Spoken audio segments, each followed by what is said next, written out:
December 2nd, 1957.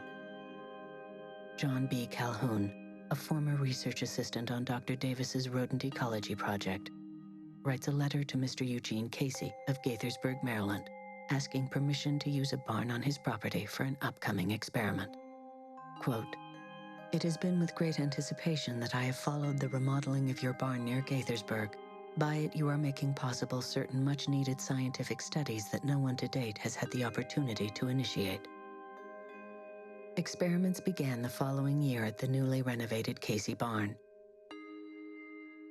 The project was funded by the National Institute of Mental Health. Their aim? To study the effects of crowding on the development of social pathology. 32 rats were placed in the main room of the barn, sealed by a 140-square-foot enclosure divided into 4 quadrants. The simulated environment provided unlimited food, shelter, and protection from predation for its rat inhabitants. The only limiting factor was space. The rat population was observed for a period of 16 months.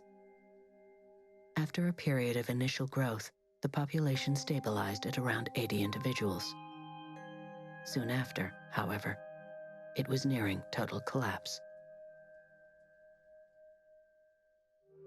A class of dominant male rats emerged, sealing themselves off with 8 to 10 females in high-rise apartments above the city. Below, subordinate males went berserk, attacking females, juveniles, and less active males. Mothers ceased providing adequate shelter for their young, often leaving them to die in poorly built nests. Population growth came to a halt as asexual, cannibalistic rats preyed on their abandoned young. Calhoun called these cumulative effects the behavioral sink. The goal, ultimately, wasn't to learn how to create these effects in man, but how to better design physical space so that behavioral sinks in man could be avoided.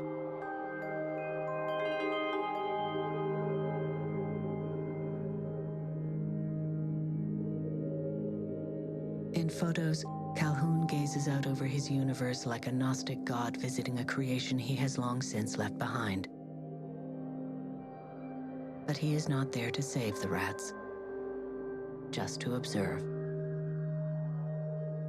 His only concern is how to do better next time.